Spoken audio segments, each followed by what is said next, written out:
What's up, gamers? Welcome to episode 44 of the Business Casual Gamers podcast. As always, this is a show focused on gamers with jobs, families, who have things to do in real life. My name is Chris Smoke, and as always, I am joined by my co-host, Mr. Aaron Connick. Aaron, how are you today? I am awesome, Chris. Doing very, very well. That's awesome. Very good. In this episode, Aaron, we're going to be talking about preserving gaming's past.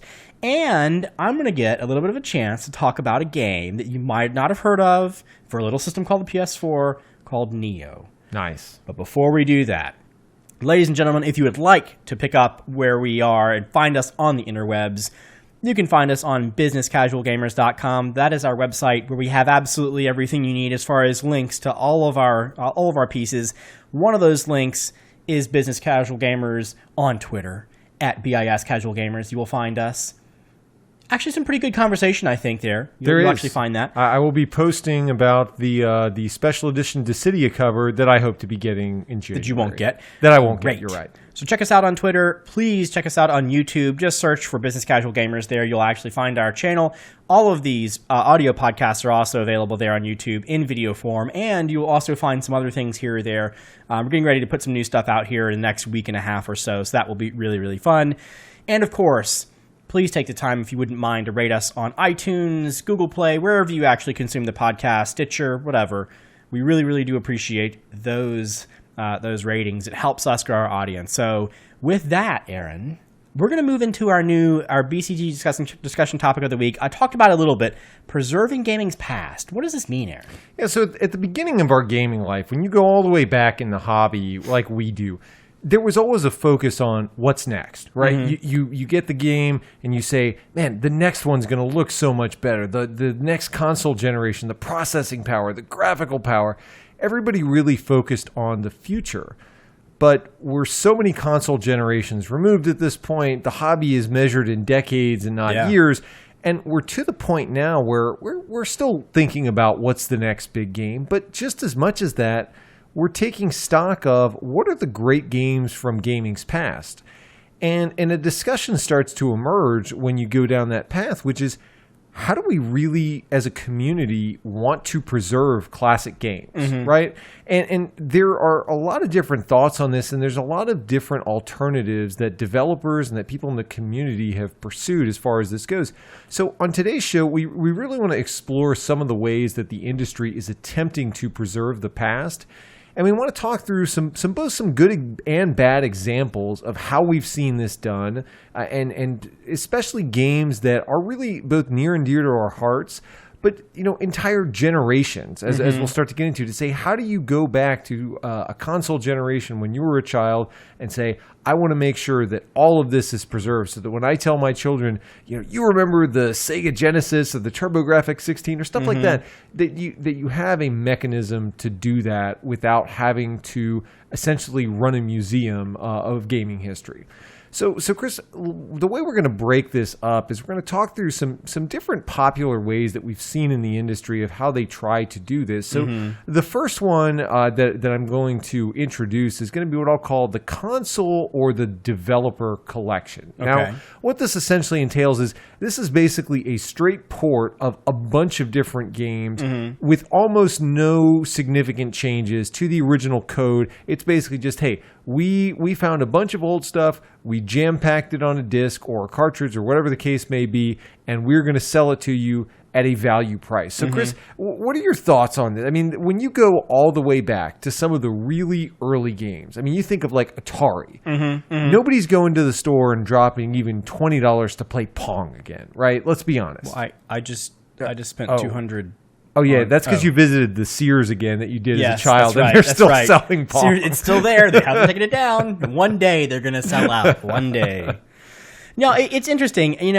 You're right. I think those for those really old, like 70s and early 80s kinds of, pre-8-bit era games and systems, those are fun for me. I think we've seen I think the real key with those kinds of games is that you have to pack, like you said, no one's going to pay a lot of money for Pong or anything like that, right? I'm not going to pay any measurable amount for Pitfall or anything like that. But what I will pay for is, like you said, the kind of an anthology where you've got, 15, 20, 50, maybe even 100 some odd games that are put in some sort of format that I can buy. And I maybe get those for $20, $25. Maybe that's worthwhile.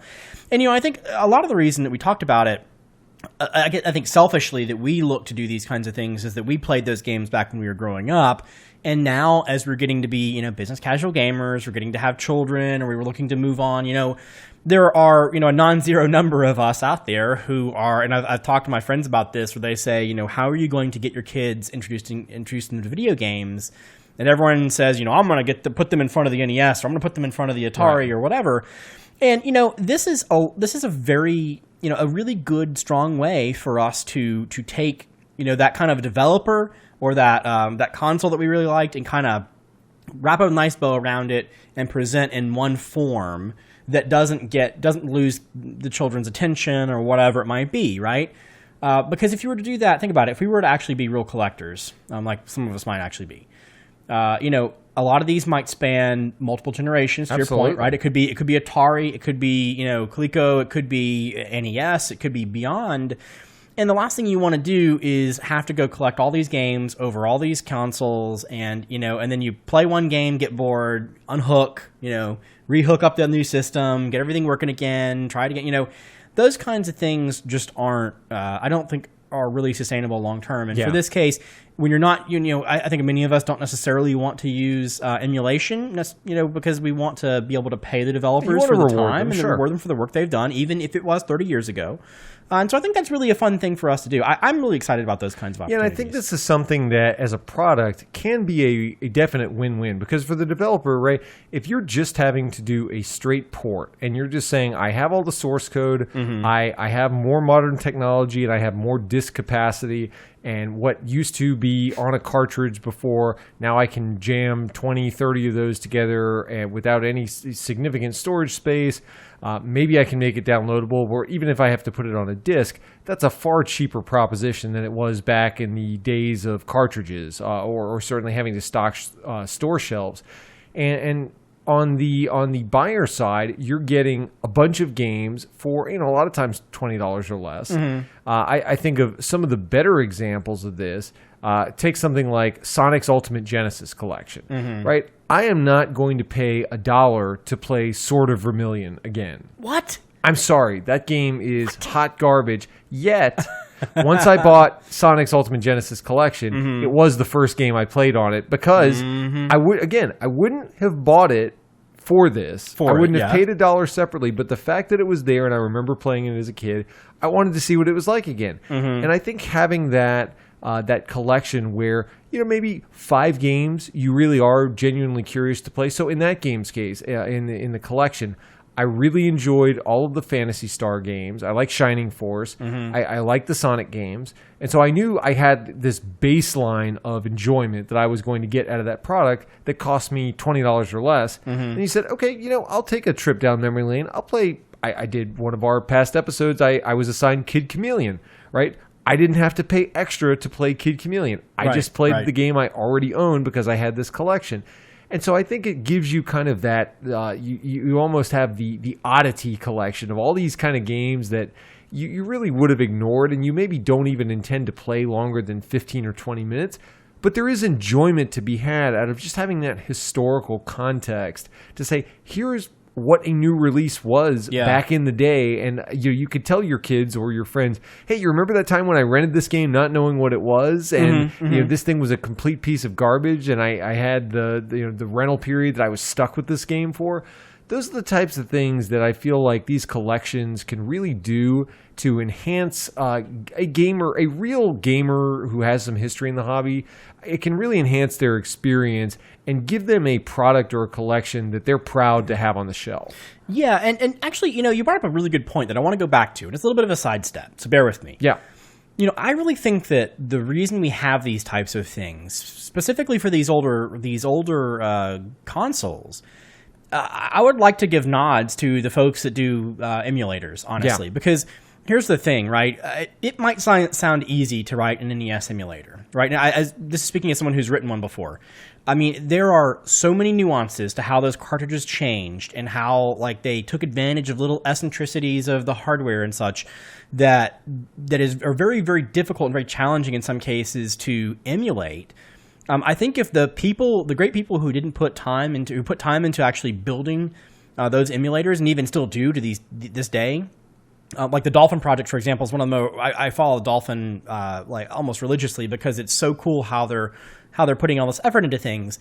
And so without that, I really feel like these things wouldn't be possible because, it going out and saying, we're going to go support 100 some odd NES games is actually a pretty big undertaking. You can build the baseline, but, getting the actual games to function correctly is unique. And so when you talk about these anthologies or these things, like we mentioned, span decades and multiple consoles, if you look at like an SNES era and 3 or 4 games you want to put on a disc are all SNES, you might get lucky because you're going to be able to utilize similar code bases to get those things to run. But if you started, an NES and then you went to Super Nintendo and you went to GameCube or you went to N64 or whatever, being able to track, to provide all of those on a new system, for example, is not super easy. And of course, we talked about this before, right? We see a lot of current gen consoles, I think, are easier because they're kind of all coming together as respect to like architecture and things like that. A lot of nuances and things of that nature involved, especially when you think about Nintendo. But like Xbox and PlayStation, very similar. They look very much like our PCs in a lot of ways. They run similar operating systems in a sense. Or I should say operating systems that we're used to. But, back in the PS3 days and back in the days in the Wii and before, before the Wii U and Virtual Console came out and these kind of emulators, that was a pretty big thing for them to do. Yeah. And so all I'm saying here is I think it shouldn't be overlooked that the effort that went into those things to show this is possible, really, I think that's one of the reasons why we're starting to see these things pop up in present day, because people have always had the urge to remake, but I don't think it was as easy of an undertaking, 15 years ago. No, I agree, and certainly as a collector, I think another thing that goes underappreciated here is the fact, and this will be true for other categories of re-releases that we talk about, but for as many people as you see out there who have the basement that's dedicated to gaming, mm-hmm. I really don't want to commit that much space to holding physical stuff, especially for a game that I really don't want to play on a repeat basis. Mm-hmm. If you can take the Sonic collection as an example, where you have 25 games that would have had boxes and cartridges that I would have had to hold on to, or you can give me one DVD case that has all of that. Right. I have all of my collection stored in a single IKEA Billy bookcase. And so the more space you can give me back, guess what? The more games I can own in my collection. Right. And so when these things come out, assuming it is of a generation or a collection that I'm interested in, I mean, most of my collection that goes back that far, Genesis era earlier, mm-hmm. I've gotten rid of those games anyway. So but the fact that you can give them to me and actually save me space, that is very, very meaningful to me. It's really important, I think, because you're right. I mean, if people who have been watching the show for almost our 2 years since the very beginning, have noticed that my collection hasn't really gotten much bigger over time, and that's really the reasoning, right? I mean, I collect the things that I really like, but I also had to put the brakes on when it came to just buying random stuff to fill a bookcase.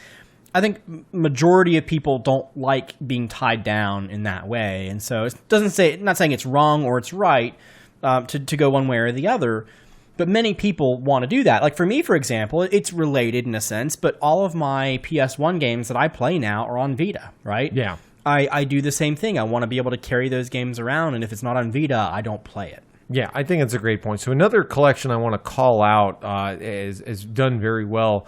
And it touches on exactly what you mentioned, which is the Capcom Classics collections.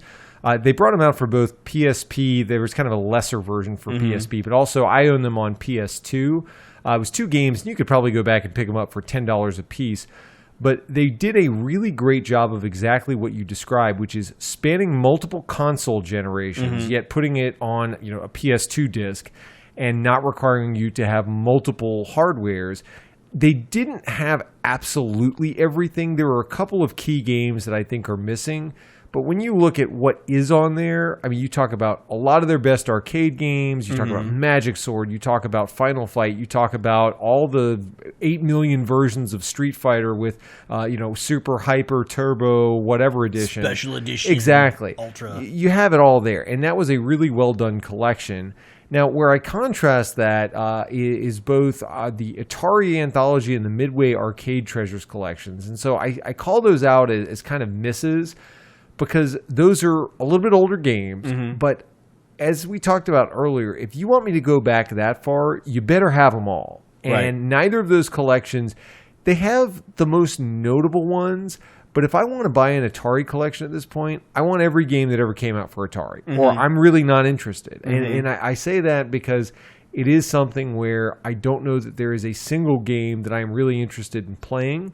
But as a historian, if you gave me a complete collection, I would be even willing to pay a higher price tag to say you gave me everything. Now, I know sometimes you get into licensing issues and things like that. There are maybe valid reasons why this can't happen. But it is the difference for me between a sale and glad somebody might like that, but I'm not interested. Yeah, it's like 6 games on the Atari that I don't really, I care about 3 of them. Right. Okay, well, I'm not going to play that necessarily. Exactly. Yeah, I like that.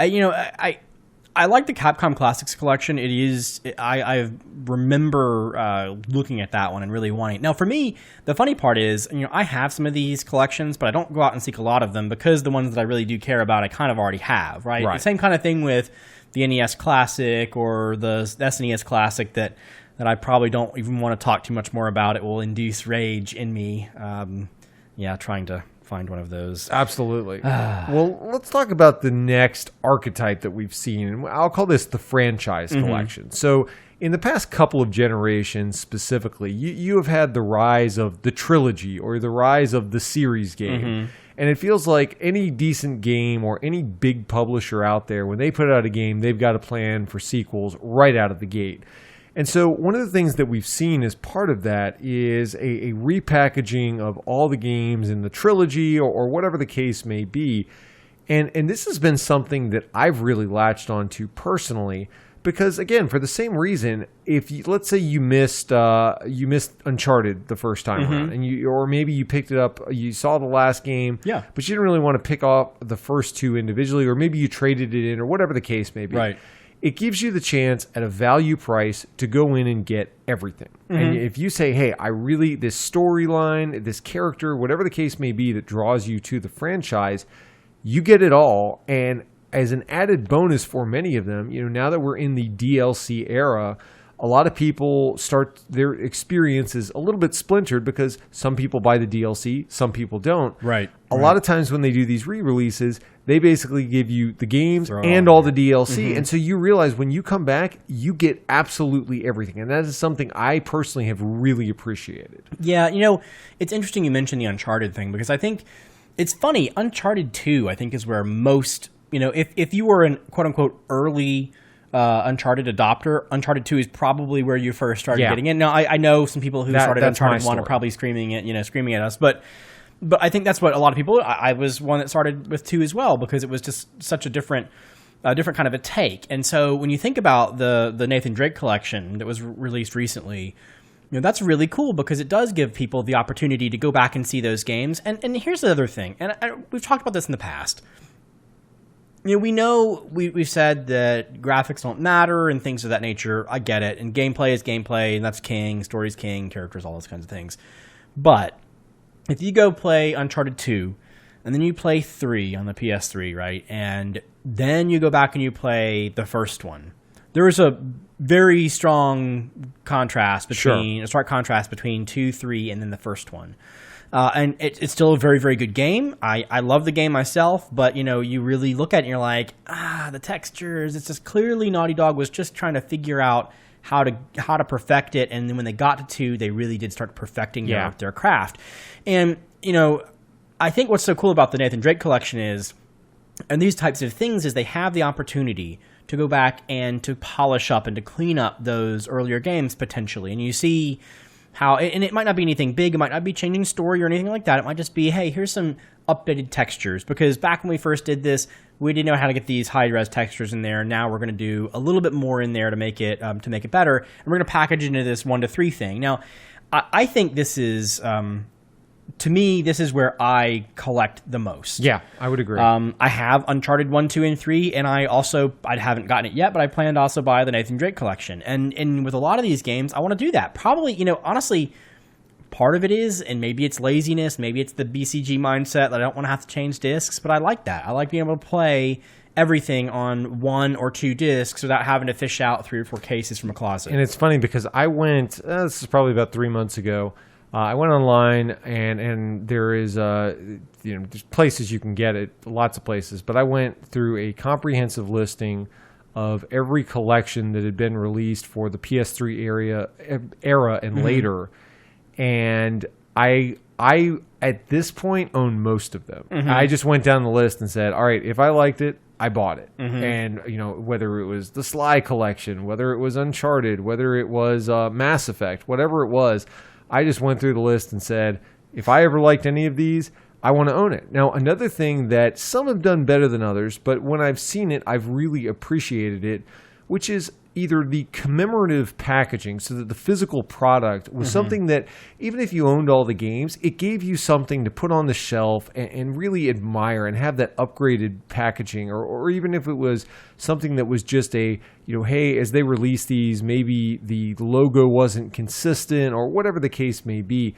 I really appreciate having it all in one package, in one place. And also, one of the better examples of this, I know it was, some people think like I rag on Metal Gear all the time, but I will say maybe the very best example of this is actually the Metal Gear Solid Legacy Collection.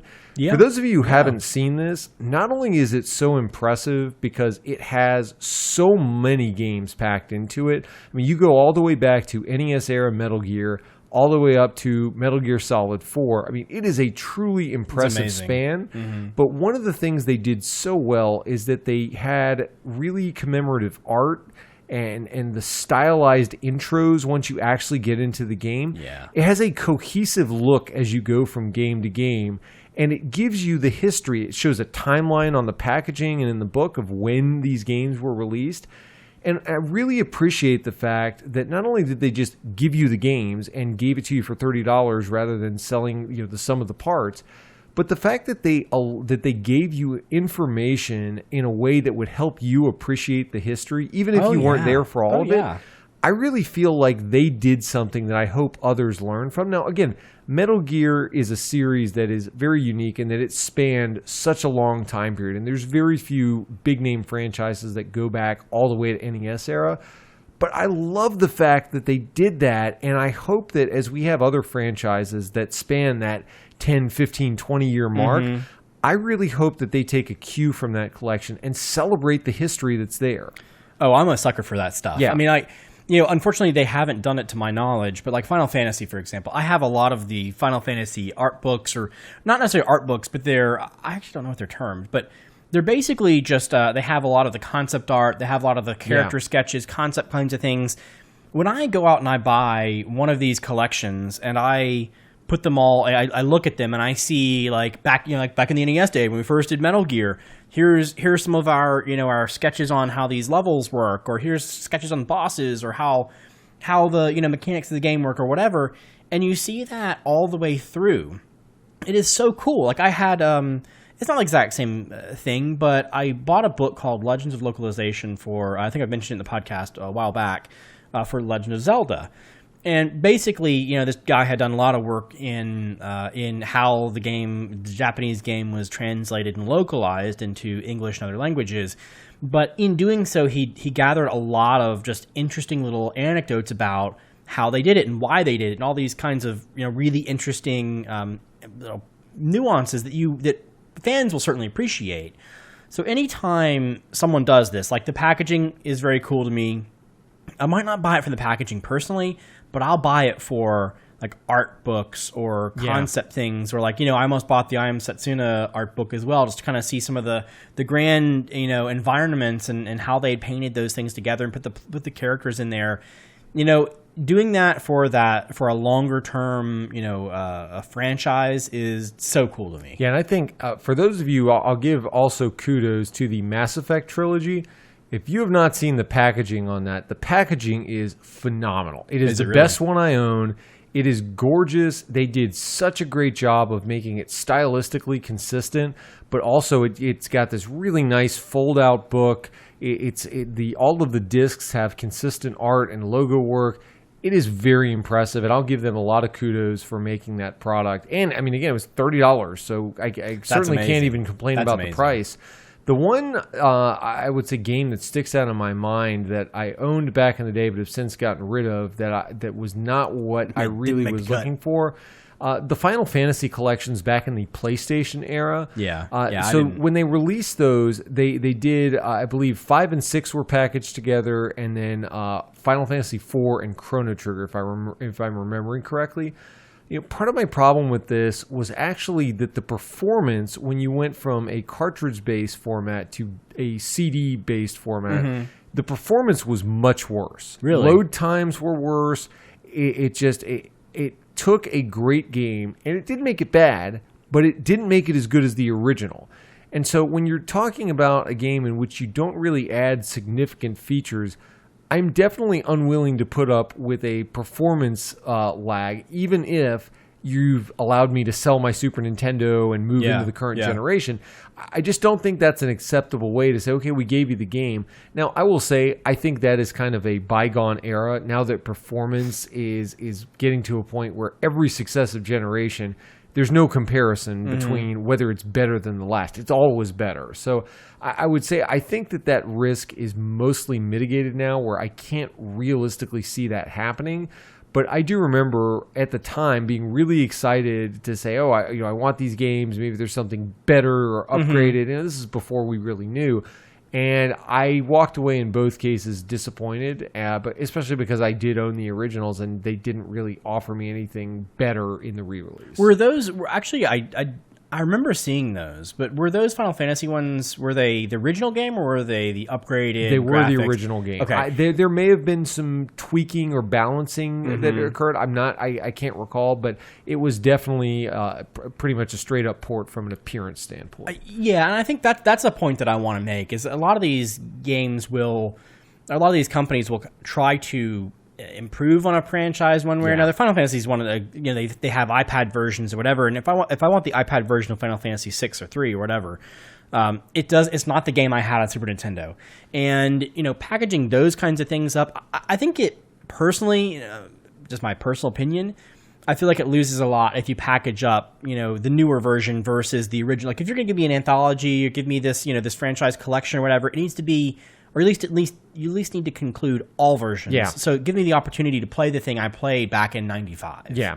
So let's get into the next category. So everything we've talked about so far has really been what I'll call the compilation of. All I did was a straight port, and I repackaged it and sold it to you. Maybe did a little polish, but pretty much it is the identical game you would have played upon original release. Now let's get into what I'll call the HD remake. And we've seen this a lot more recently, where it is the same game fundamentally. However, there is a porting that happens, and whether it's they polish the graphics, whether or not it's they actually balance the game, change the console, whatever it is.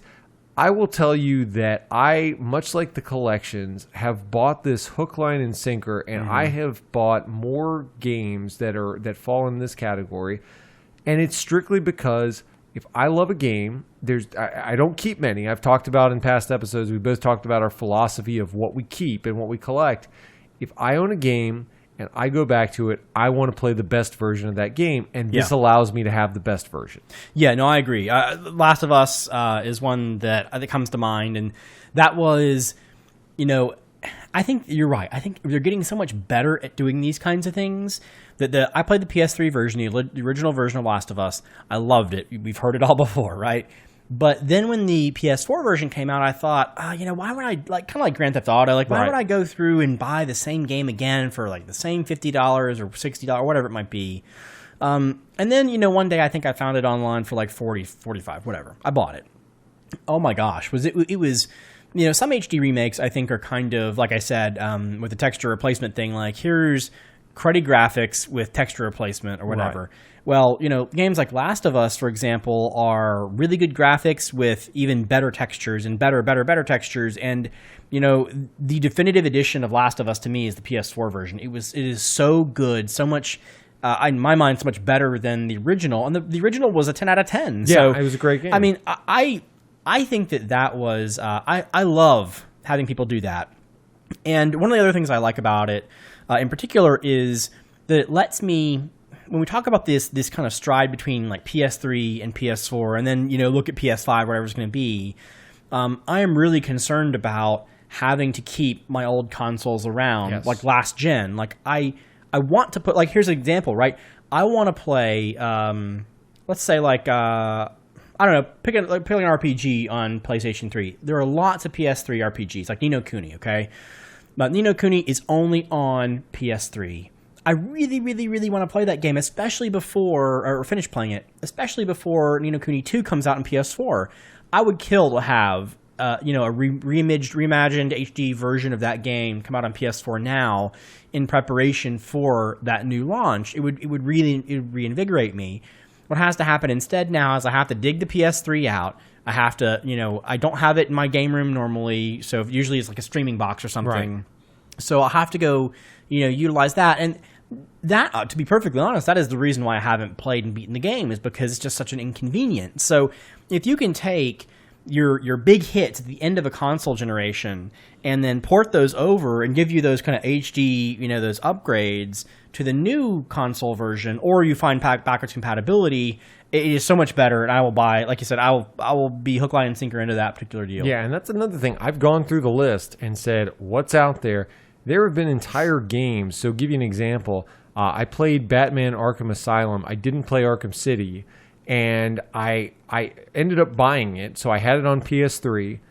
And then they did the collection. And so they did the PS4 one that had both of them. One, it would save me space. But two, I said, well, I haven't played Arkham City yet. If I want to play it, I'd rather just play the best version of it. Yeah. And so I sold the PS3 one without ever having played it. Now, again, this isn't a huge sum of money that it cost me. I still got it for a value price. But to me, that was an easy decision to make, because I said, if I'm going to play it for the first time, why would I not just want to play the best version? Yeah. And in some cases nowadays, I mentioned with a lot of the Final Fantasy releases, Final Fantasy X, Final Fantasy 12 that came out more recently, they didn't just give you the upgraded graphics, even though that was certainly much appreciated, but they actually fixed the game. And that's something where I think we're starting to see that. Not all games are actually going through and rebalancing, but I think that people are taking what started off as we just want to bring it into current consoles, resell an old game that people are asking us for.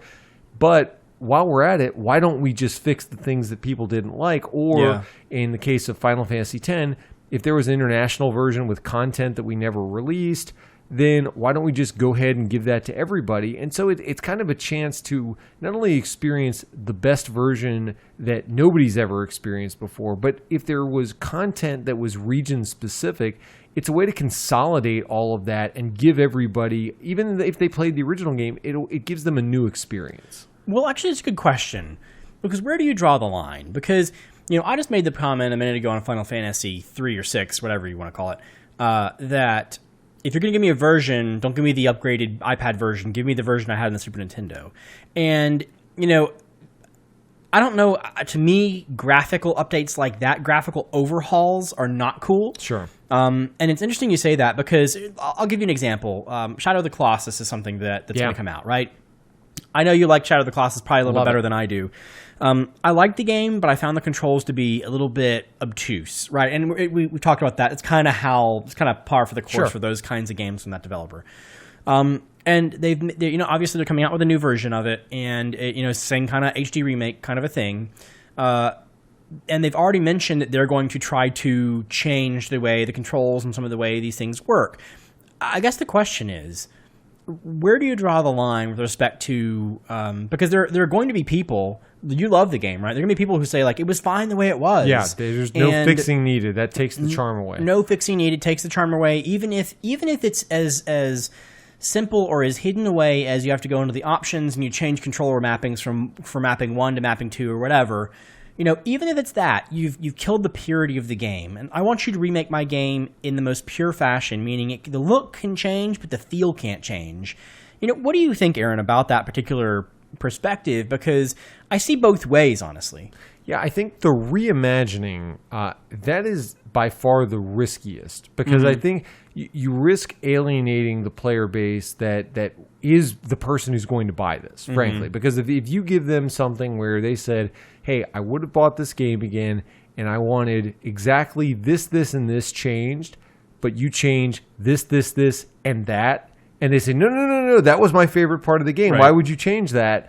But it was broken. Exactly. Even if the developer is right in saying, hey, if you knew why this got released, you wouldn't consider this a feature. Yeah, you would say, hey, this was screwed up and unfinished. You should have fixed it. That some of the times I don't feel like the fans have a full appreciation that the developers do to say, I understand that this is a game that you have fond memories of, but this is not how we would design the game today, and it's not good. And so, even if it's not what you wanted back then, yeah, exactly. Even though we may have been able to pull the wool over your eyes and you enjoyed the game in spite of this, I would say that is a delicate balance, and I don't know that there's a right answer. So, give you a couple examples.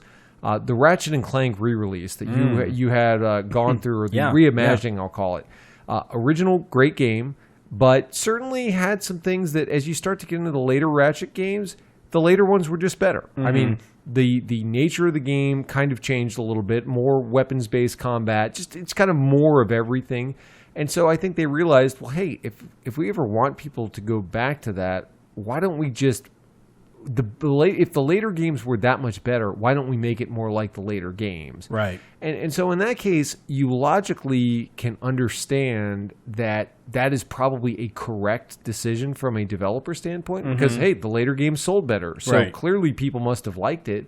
But there is a view that if the Ratchet and Clank collection never came out and they never gave you the option to play the original, then people would not have received it the same way. And I do agree with that. I think that, honestly, the biggest telltale sign of this is going to be, if it ever comes out, which is never a guarantee, the Final Fantasy VII remake. Yeah. It's the biggest reimagining that has ever been attempted in my mind. It's a big risk. It's a big risk. There is no game. But I look at that game, and I was having this conversation with Zach, one of our listeners, one of my coworkers, and we were both talking about the fact that as charming as the Popeye-armed characters are, nowadays, I don't want to play that. No. I have no desire for them to put a game out and say, hey, we gave you Popeye arms again. I would look at that and say that was a missed opportunity to fix something that was terrible the first time around. Yet, I will guarantee you that there are going to be hordes of people that are clamoring for Popeye arms and swearing that Square Enix has ruined it again because they took that out. And that's where I kind of look at this. And as a fan, I really appreciate the fact that developers are willing to reimagine their games. Yet, I don't envy their position at all. And even if I were to get full license to redirect any game I wanted and make any change I wanted, I'm not sure that I feel confident enough, like it would come out with me making all the right decisions, even if I knew what I personally liked about a game. Yeah, it's funny because we're talking about an art form here. And, realistically, whether, to your point, a game may have come out with Popeye arms because it was a technical limitation, right? It's not what they intended. Or maybe it's what they did intend, right? And I think that's what you're going to see. When they come back to remake it, if they're going to spend the time and the effort to remake these kinds of games, if they intended Popeye arms, you're going to get Popeye arms in the new version, right? Because that's the way they want to express themselves in that case. And I can't fault them as creators for doing that. But I also think there is a little bit, this is going to be a little high horsey, but there is a little bit of consideration that should be put into the availability of those games. Because if you are in the Popeye arm crowd and say the remake is coming out and they're going to fix the game, right? They're going to get rid of those arms and things and make you happy, Aaron. I would argue that ideally the original in its pure form, the PS1 version with a PS1, it needs to be relatively accessible. Which I think for this case, it's pretty true, right? you can buy FF7 and you can buy a PS4 or PS1, right? For like $100 or whatever. It's not that, probably even less. But it's the things like the games that scare me. It's like Chrono Trigger. Chrono Trigger, we've talked about the game so many times. It is a Super Nintendo cart that's still $140-something loose. Yeah. Right? If I didn't have it, I'd have to have it, and I'd feel awful spending that much money on it. It is worth it, but it's still a lot of money. Oh, yeah. And, and so for that, if you tried to say, hey, we're going to give you Chrono Trigger again, guys, it's going to be re-released, but we're going to change the way it looks or feels, I would riot. Like, I would be so upset. Because in that case, I want the opportunity to play what I remember. I want to have all those little, the 16-bit sound channel, whatever you're used to hearing. I want to hear it all. I want to see it all exactly as I experienced it. And in this particular case, we cannot go back and easily acquire the original game. So I think a very good point. There's a little bit of a, and I know we don't, we're fans, right? And they don't owe us anything as developers. But I think that's something to consider because, there are people, like I'm a little bit different from you, Aaron. If I play FF7, I kind of feel like FF7 is Popeye Arms. Yeah. And I don't think it was particularly amazing then, but as a technologist or as someone who likes, looking at 3D games, whatever, and knowing what amazing feats they went through at the time to put those Popeye Arms in there. You appreciate it. I appreciate it. And I'd much rather, I'm very interested in what's going to happen in this new remake. I mean, I'm very scared because I tend to think that, Squaresoft's going to go a little over the deep end on this stuff. But they do have an opportunity to make the game, super cool and to relate it and make it feel like a same but a different game. And so, yeah, I don't know. I know we're playing both sides of the coin here, but it's really interesting to consider. Yeah, and I'm nervous, and let me tell you why I'm nervous. And there's two ways how not to do it. And one example, I think, so Final Fantasy III, when they re-released that for the DS, or I'll call it Reimagine, and they went to 3D graphics. Right. They redesigned a lot of the game systems. They rebalanced the classes. There were a lot of changes to the game. Now, at this point, you can actually get the original game fairly easily. At the time, you couldn't. And so I remember at the time, the game was not bad. It's the Final Fantasy IIIs of the world. One could argue whether those hold up at all. But I think that they did a decent service bringing that into modern graphics and putting it on a handheld so you can bring it where you wanted. But yet, like only Nintendo can do, by having it as a Nintendo exclusive game, they shoehorned this nonsense email system where you had to make friends. Of course, there was like a friend code thing. And of course, instead of just saying, hey, there's this dumb feature in the game that nobody's going to use, but it's there if you wanted to. Oh, no, Chris. They locked all of the end-game weapons for each class behind having to send a certain set number of email messages to friends. So I remember being on the GameFAQs forums with other people saying, this is so stupid. All right, send me your friend code, and I'll send you 10 messages in a row so I can get the end-game weapons. That's and this ridiculous. was like an entire sub-community of people that just wanted to play and get the Crystal Sword or whatever it was. And this is how you don't do it, is by infuriating fans and making it worse than the original. Another one that I saw that is literally late-breaking, I saw it just before we recorded this podcast, is the Secret of Mana re-release. And boy, does that look goofy. It is so ugly. I literally looked at this and I said, this is one of the greatest games of all time. And you are going to sully my memory of this by having this goofy, grinning sprite that looks like a Cheshire cat. And the original SNES game looks better than this game. I think it's debatable. It looks better. It's debate. It's not as horrendous in my eyes as it is to you, but I did look at it at first, and I thought my first impression, based on the first screenshot or two, were kind of like, oh man, not so much. But as I went back and looked at new versions of the new screenshots, it got a little bit better. But yeah, you kind of have to like that I Am Setsuna kind of an approach to things, like the biggish hair and things like that, which you didn't, you might have had, you could argue it has some of that in the Super Nintendo in a pixelated form, but it didn't look the same. I mean, the I Am Setsuna Wild Arms-esque bosses, I think look significantly better than the nonsense I saw. Yeah, I mean, it's... Again, Chris, it's The Rock anime. I mean, the rocks don't even look good. 20 years for poorly designed rocks? But there are some interesting things. Like, this is a stupid thing, right? But the glow on the selection reticle in the menus, that little bluish whatever, is the same blue. I'll give them... There's a little bit of credit to be given there. And, I think no matter how... I mean, we've been talking about this for a while now, but I think no matter how you approach it, if you're going to change it from the original, which you have to if you're going to do these kinds of reimaginations, remakes in a sense, you have to bring it up to normal standards. And that the game does look a lot like an I Am Setsuna type of an approach, meaning it's going to have the kind of SD-ish characters, which it did before, but a pixelated SD character is a little bit different than this 3D one.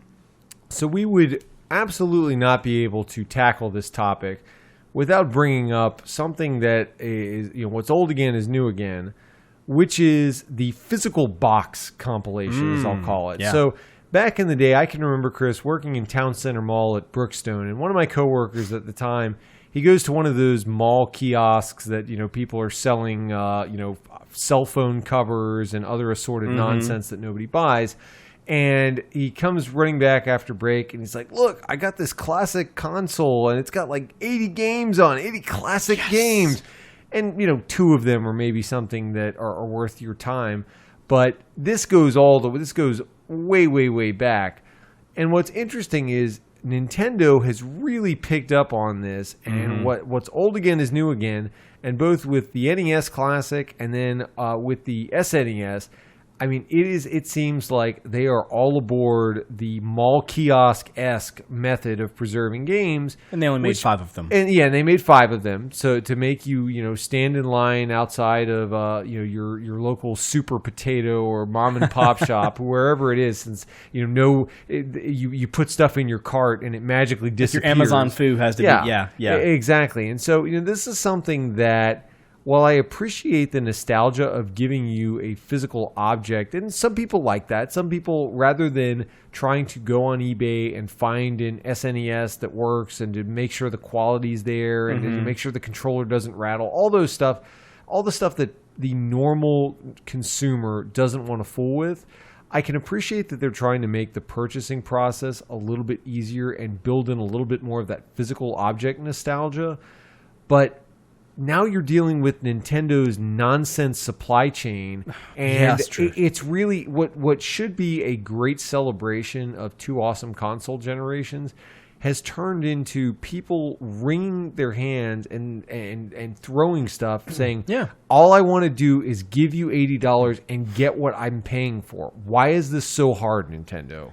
Yeah, this has just been such a frustrating, and I know everyone probably, a lot of us, especially, I've noticed this is particularly an interesting topic for BCG type people, because a lot of us a lot of audience members and people we've talked to that listen to the show are, maybe don't play games quite as much as we do, but they want to, or they remember things. They remember Super Nintendo and Genesis and all those.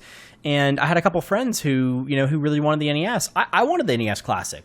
And when it came out, it sold out just in a heartbeat. And I thought, you know what? That's okay. I'll pick it up after Christmas. It'll be great. Of course. Surely they'll make more of them, Chris. And then they cancel it. And now it's like a $60 system is $240 or something. And I'm not going to gouge. I'm not going to pay the people who are gouging us. And the Super Nintendo one is, it's we heard Reggie, we heard everyone else come out and say they're going to be more. Going to be more this time.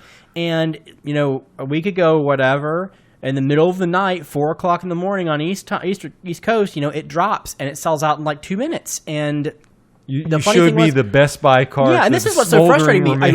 I literally was up at that time and just happened to see it on Twitter. Went to Best Buy, saw it. It was in stock. Hit add to cart, hit checkout, and in between the add to cart to checkout, it had sold out.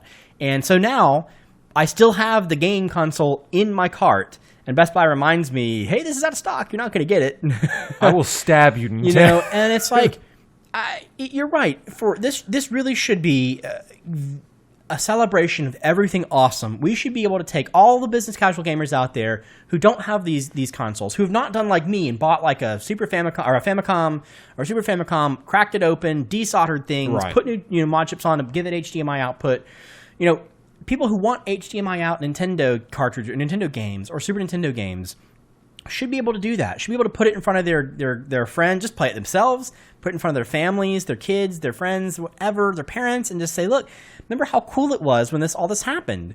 But instead Nintendo, some random guy in some tower over in Kyoto or whatever, just like make some random number, like 526,000. That's how many we're going to make, period. And that's how many they make. And it has no bearing on the market need.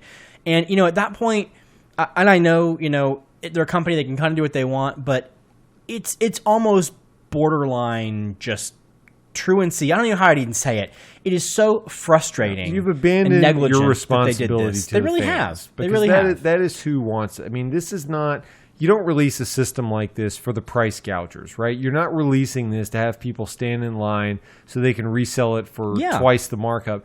That's wrong, and that's something that I feel like as much as Nintendo's online offerings, the way they have tried to preserve things through the eShop, through Wii, whatever it is, even though ultimately I would say the collection of the non-physical games, the downloadable games, has definitely improved and gotten more robust over time. I mean, their interface is abysmal. I think most people can't even navigate their way easily to the stuff they want. The pricing is kind of all over the place.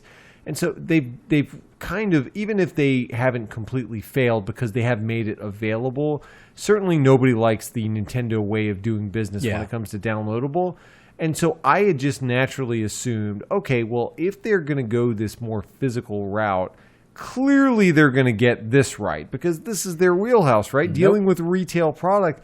And it has been both surprising and disappointing to see that they've both screwed you over on a downloadable front, but then they've also done it on a physical front. And, and it is something that Nintendo is a bit of a unique animal in that is a company unlike others to everybody, that certainly from our age group. And I don't know what's going through their mind. There's a point at which I think you do have to say, even if we slightly overproduce, which Lord knows, they're not even close to that figure. Whatever they thought overproduction looked like, they are not approaching that in any stretch of the imagination. But the fact is, even if I was stuck with 100,000 in the warehouse, I think it's worth it to the fan base to say the fan base will reward you and we will be able to sell this thing. It's a very, and I'm getting all frustrated here. Yeah. It's a very simple solution. January 1, put them out for pre-order. Okay? Take the pre-orders for 4 months. End of April, they're cut off, and then we'll guarantee you're going to get your system in 8 months. I mean, wow, that is some high dollar consultants apparently cannot. Totally agree. I mean, this is funny because you think about other collectible types of things, and from kind of commodities or things that are goods that are not necessarily collectible, but have become collectible, like high performance cars, right? Yeah. You think about the Porsches, the Lamborghinis, those kinds of cars. In fact, they make these cars that are, they'll make Porsche will make a 911. They'll make 911 of these cars, right? They're pretty hard to find, or Lamborghini do the same thing. What they have done for a lot of these cars who are a couple hundred of them, what they'll do is they're so frustrated by people who will scalp, who will buy the car at like $100,000 and then go sell the car for $500,000, that they actually have people, they've hired people, not only to do press releases, but also to come out and actively find these people and prevent them from buying future cars, because like true enthusiasts or like true people who care about their customer base, they're going to take measures to make sure that everyone who really wants one has an opportunity, has just a shake, even if it's going to be limited, has an opportunity to get it at the price it was supposed to, like scalping tickets for concerts and things. Yep. Get it at the face value of the price. And for this, there is absolutely no excuse at all for Nintendo not to take my order, and I don't even care, a year down the road, eventually make me one. Yeah. As long as I know that I'll pay you up front too. I would. As long as I know that in 12 months or so, one of these things is going to show up at my door, I'll be super happy. I'll be excited, and I will care that Nintendo cares enough, risk aside, right? They don't want to pre-produce these kinds of things and risk, like you said, having some sit on the store shelves or sitting in a warehouse somewhere. They will build them to order. If they get 1,246,000, whatever orders, that's exactly how many they make. Now, we'd love to hear from you, the audience, on this, because, again, a lot of emotions around this topic, maybe a lot of broken promises and dreams around our last discussion. But we'd love to hear, what are other games that you would like to see preserved that maybe haven't happened yet? Or are there games that you think should be reimagined and prioritized by these companies? I will tell you, this has been a movement that's been largely driven by the fan base. And so we certainly would love to be a forum for that. So tweet at us, at BIS Casual Gamers. We'd love to hear from you. We'd love to trade stories on what we've enjoyed about the re-releases and the preservation of the hobby. Right. So with that, we're going to get into our game assignment for this week. Yeah. So Chris, I am extremely excited about listening about Nioh, because I will tell you, I was a huge Ninja Gaiden fan, and when I knew that Team Ninja was coming out with another game, there was a little bit of intimidation. Ninja Gaiden was hard, but when I took a look at it, even though I'm so backlogged on games to play, it's not even funny. But this is one that I've had on the old Amazon wish list, and the fact that you were going to tackle it for us, I was excited. So, Chris, give me your initial impressions, and I've got some pointed questions that I need some answers on. Okay. Well, let me say this, because it was a question that was asked last time. Yeah. There is no pink scarf. Got it. I know No that's the pink question's scarf. coming. No pink scarf. Well, let me just say this. I've died enough. I It haven't seen would a have pink happened scarf. by now. So unless you have to die like 14,000 times, there's no pink scarf. Gotcha.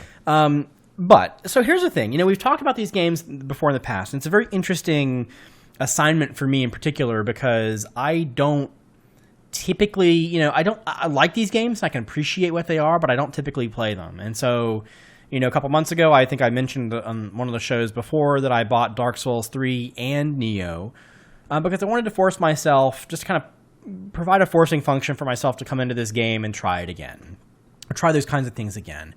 Here's the thing. I really, really, really like this game. I was concerned about a couple of things. One of my big concerns I'll get to did actually turn out to be true, but it doesn't sour the overall experience. Okay. So I think the game itself is hard. We know that. It's hard. It's fast-paced. It is very, very similar in many ways to a Dark Souls. Okay, I've heard that comparison a lot. Yeah, and so let me take you through what the game kind of looks for. Okay, so there's a lot of challenge. They similar to Dark Souls. You play out these levels. You play out these areas where there are plenty of enemies. Many of them kind of appear out of nowhere, like they're hiding or things like that. It's kind of a normal game or not kind of normal Souls type game where you inch forward a little bit, you get one enemy, hopefully just one enemy aggro against you. They chase you, you find ways to kill them, and I'll get into how that happens. But if you get more than 2, maybe 3, it's just toast. You're going to die. Okay. Right? And you're going to die a lot in the game anyway, and you'll learn as you get back through. So, here's the thing. The way the game is unique, in my mind, a couple things. I love the fact that this is kind of what I wanted. I don't know how many of our audience members actually remember the game Bushido Blade. Oh, I definitely. I've done some chopping sessions, more with 2 than 1, but yes. So it was a weird little fighting game back in the late 90s that was made by Square. And the cool part about it was, or bad part about it, depending on how you say it, was very realistic. So you are a samurai, and you have katana, and you chop someone, and they kind of die. Yeah. So if you hit them with an overhead slash, it's over. It's basically it's realistic, right? So like you're not going to hit someone like 100-something times the katana in the head. If you hit them once, they're probably going to die. And but it was cool because I remember distinctly thinking that being that kind of samurai, having that kind of interaction was going to be really cool. Well, now tie that into Nioh. Nioh has that same feel to it, right? There's a very Japanese feel to everything. You're in Japan, and parts of the story, and so I love that. I love the fact that you have the kunai and you have all these really cool Japanese-focused weapons in playing through. And where a lot of people might think the medieval focus of Dark Souls is really cool, and I think it is. This is just an interesting kind of a focus on the more Japanese side, samurai kind of side of the equation. And in doing so, they've done a couple cool things. Now, I haven't played a lot of Dark Souls, as I said, so I think these are new, but you can correct me if I'm wrong. But they have a couple of types of stances that you can work with. Okay. So one is like a high stance and a medium stance and a low stance. That and is the cool part very about this is, Bushido-Blade. yeah, and it's true. So you have a high stance, you take a lot more damage, like you could really basically get one shot, but you do a lot more damage. You have a medium stance, which is kind of your default stance, where you take medium damage and you deal medium damage, and you have a low stance, which is you take less damage, but you deal less damage. And the game, initially, it kind of pushes it out on you and say, like, you kind of choose your stance and you play it to your play style. But what I like about it is the mechanics eventually get to a point where they encourage you to switch stances almost dynamically, kind of ad hoc. So you come in with like a low swing, you realize you got the guy, you hit him, he stumbled or whatever, you immediately switch to high, and you can actually upgrade your character to a point where those kinds of switches give you more resources or like cool. stamina, they call it ki, that allows you to do more attacks. And so you hit them, you stumble them, you get really high, go switch to a high stance, and you do more damage with that swing. Those kinds of things are really interesting in how the interplay between how that works. And I found it's not just a gimmick. There are some bosses or some enemies where I just can't beat them unless I go in with a specific stance. And not to say that there is a wrong stance, because there's not. But I have found that for my own play style, there are ways that because I've talked about it, and I'll go ahead and spoil some of the fun. The frustrating part about this game is that the bosses and some enemies do have that kind of time factor that I dislike. So you're going to fight this boss for 6 to 8 minutes. Period. Got it. Right, unless you're speed running it and you're kind of you're super really good at like pinnacle A+++, you're good at this game. You're gonna fight this guy for 6 to 8 minutes. That frustrates me a little bit because I don't like those kinds of things. I don't do very well personally with those kinds of slow things. And so for me to translate it back to this stance kind of a thing, I might go with a high stance and a quick weapon to come in there and try and deal as much damage as I can quickly and move back. And I'm willing to die a lot more, taking more damage because, in some weird way, let's ignore for once the fact that I probably could have taken it really easy for 6 minutes and beaten the boss. But I want to come in there and beat it quickly, and I want to push the envelope, so I can do those kinds of things. Really cool. A couple other things that are a little bit different. They have these shrines. And the shrine is kind of like your focal point. It's like your fire, your bonfire for Dark Souls. But I think it's a little bit different. So when you reach your shrine, you can that's the kind of place where you can upgrade your character. You can spend your, I'm going to say souls. I think it's called Amarita or something like that. Effectively souls that you can use to upgrade things and whatnot. Kind of normal things that you can put in stats for that'll increase your ki, your stamina, your health. It'll increase other parts of like your luck, for example. It'll also help you in different ways with weapons. And so some cases, if you're on swords, you might be choosing to upgrade your character and their traits a little bit differently because you want to make your sword usage more powerful. We'll come back to that in a minute. So you use your shrine for that. You also use the shrine to refill your life bar. Okay. And so that's very interesting. And also it's a save point too. So, just like the bonfire, you hit the bonfire, you hit the shrine, you're saving your game. Now here's the catch.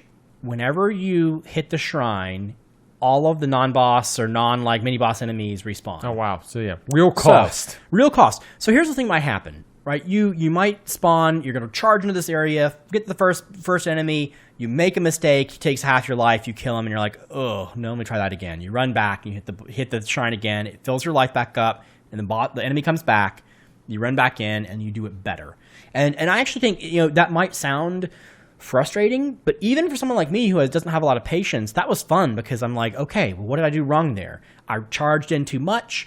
I didn't notice his particular attack he was going to do, or I didn't respond correctly. Whatever it was, those kinds of interactions I get better at. And I found myself playing these, and all the while, I should say, as you kill things, you're gaining more of the Amarita, or whatever they call it, the more souls, and so you're not losing out. You're potentially gaining your character's things up. Now, when you get to a point where go the way halfway through a level, for example, you come to a shrine, and you have to make a decision.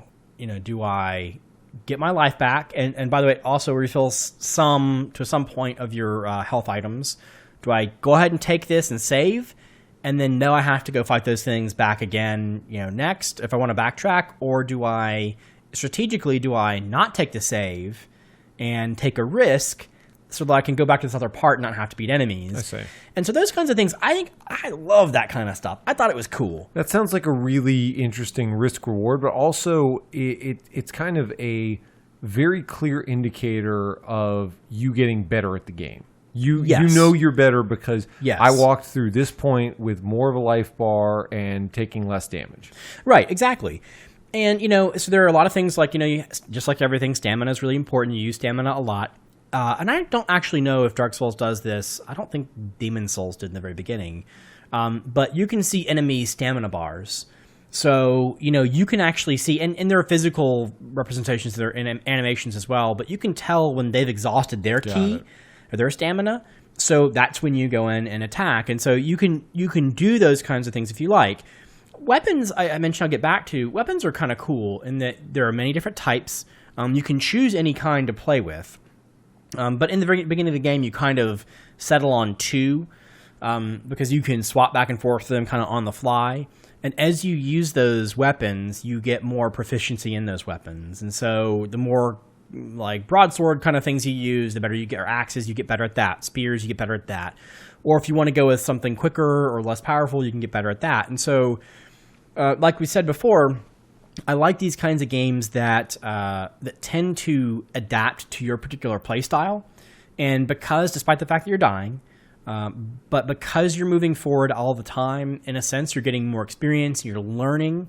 And even when you're dying on bosses, to me, it wasn't super frustrating because I still felt like it was fair, number one. Okay. I never got to the point where I was like, that's like like we talk about jump scares in games, that's cheap. I don't feel like anything is really cheap. There are some cool little things that do surprise you, but you're like, aha, you got me out. I'm going to learn about that from now on. And I really did not feel that frustration throughout the entire thing.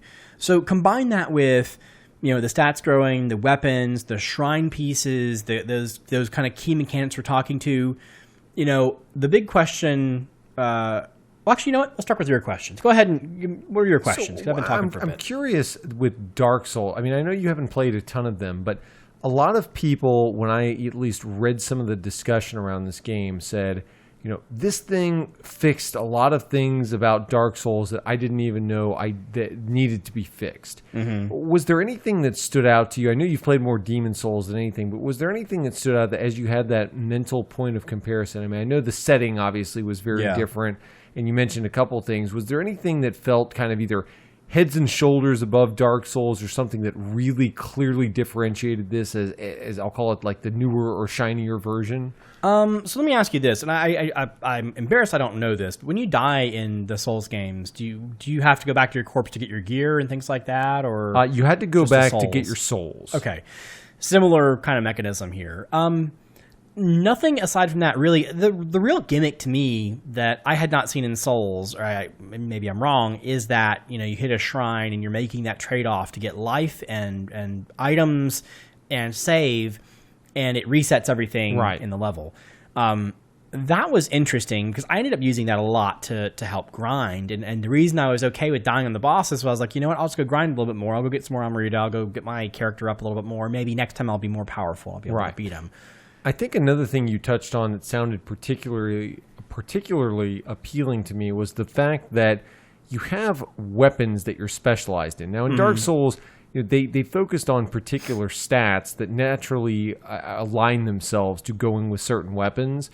But that said, I do like that it focuses you more on the weapon. And I will say that is something that Ninja Gaiden back in the day did exceptionally well, is that it sends you down a path of, okay, if you like this weapon, it is going to be easier for you to stick to something because you learn the combos, you develop natural skills with those. And so I did appreciate the fact that it helped build your loyalty to a certain smaller subset of weapons rather than saying, no, I'm going to do them all.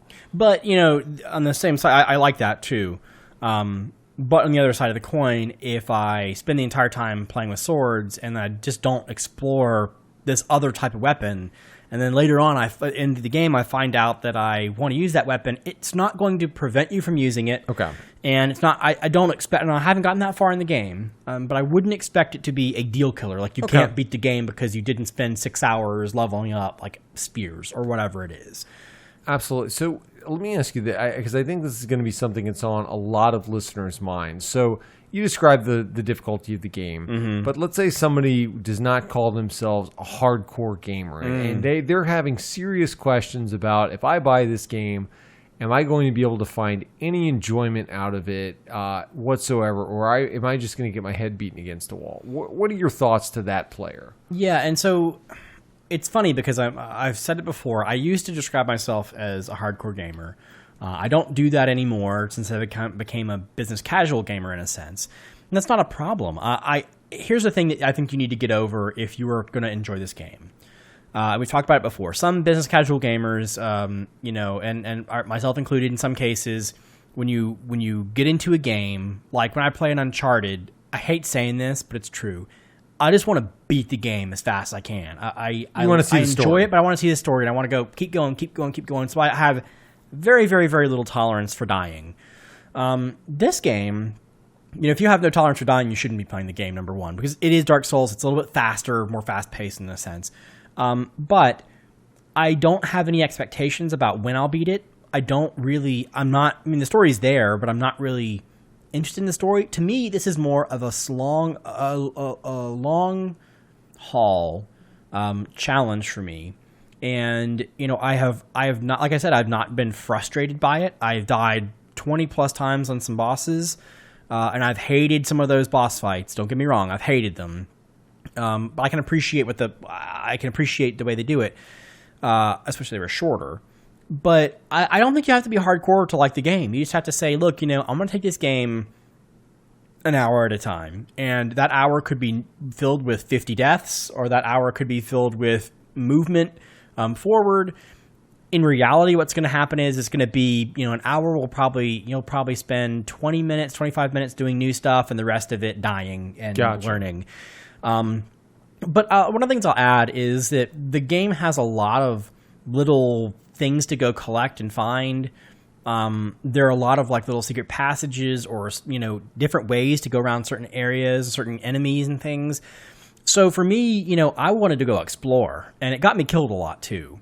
But I wanted to explore every bit, and it's very rare for me. Again, in a game like this, if I were trying to get to the end, I just want to pick a way and go. Point. But I actually go explore every nook and every cranny, and I find lots of enemies. I fall into a lot of traps, and I die, and it's not that big of a deal to me. So I think if you have that kind of a perspective going into this game, and you say, I'm going to play this game for an hour or two or whatever it might be, and where I'm at is where I'm at the end of that time span, I'm cool with it, then you're really gonna be able to enjoy the game, I think. Well, I'm looking forward to this one. I mean, I think that I know I need to brace myself for what is yet to come and get back into that, get into the zone. But I think this is definitely one I want to pick up. So I'm glad you were able to try this out for our listeners. So Chris, what have you got for me this coming week? Nothing. Absolutely. Okay. Nothing. Done. All right. More games. I'm prepared to report back right now. Well, actually, okay. So I think going back to the PS4, because we had a couple PS4s in the past. Now we're gonna focus you on not a Wii game, not a Wii U game, not a game that has probably motion controls, because they're awful. We're gonna try a Naruto game. This is like Shippuden Ultimate Ninja Storm Legacy for PS4. Yeah, so this is one that, speaking of collections, so this is all of the Storm franchise games. Yeah. They just released a collection that was packaged up. I'll post some pictures of this because I think the packaging is very cool. But this is one where I have played several of these games, but this is kind of, most of these are a re-release. Mm-hmm. I haven't played the most recent ones, though. I think I'm too behind, and so I'm looking forward to reporting back on this. I will tell you, a small preview. I think this is, in some ways, one of the more underappreciated games out there, even though it's sold a boatload because Naruto sells a boatload. Yeah, and it's funny because I've never played any of it. I don't know much about it, and so I think it would be very fun. This may be coming to a Business Casual Gamers YouTube channel near you. Oh, fun. Yes. And speaking of the YouTube channel, I will mention we did have some really some listeners give us some games recommendations on our YouTube in our comments for YouTube. And I want to let you know that you're not seeing them yet because it is kind of hard to get some of these games. Not super hard, but we have to go through effort to try and buy them and get them through eBay and then set up the consoles and all those kinds of things. So we still know those games are out there. They will be coming. They'll probably be in a trickle here or there. So same goes for everyone else, all the listeners, everyone out there. If you have interesting assignments, things you want us to play that maybe you're looking at picking up, you want to have Aaron, trash it or something like that. Always willing to do that. Take it, give us comments on YouTube. Tweet us, probably easiest to tweet us at BIS Casual Gamers, and we can make sure that happens. Okay, so just to recap here, please make sure you check us out at businesscasualgamers.com. Check us out on Twitter at BIS Casual Gamers. We have a lot. Those are the two places where you're going to find us. You're going to see all of our episodes and all of our links to everything in that website. You're going to find us talking through our BIS Casual Gamers Twitter account. Aaron and I have personal accounts that we kind of intertwine as well. We talked about YouTube. Please take the chance to go check us on YouTube. Just search for Business Casual Gamers. You'll find us. Please hit the sub button there and the like button on some of our videos. You will be seeing, as Aaron mentioned, maybe not what he said. Coming. Maybe not. It's coming. Maybe not. But you'll be seeing some interesting stuff on YouTube here soon. We're going to try, as the summer kind of winds down, to get a little bit more into streaming and some things that we have neglected dramatically over the year. Of course, it's the Business Casual Gamer's life. So such is the BCG lifestyle. Yeah, such as that BCG lifestyle, I'll tell you what. But please also, let me ask you again, please take the time to rate us on iTunes, rate us on Stitcher, rate us on Google Play, whatever you use to listen to the podcast. It really, really does help us. A lot of the times when we're trying to expand our listener base or our viewer base, and expand that BCG community we've been talking about, those kinds of things, those search results are not put in front of other people unless we have those ratings. So those help a lot. Even if you don't actually write something, just go click on the stars. Of course, give us 5 stars because we're awesome. If you have any constructive criticism, feedback, things like that, please let us know as well. Yep. And with that, we will bring episode 44 to a close. See you soon.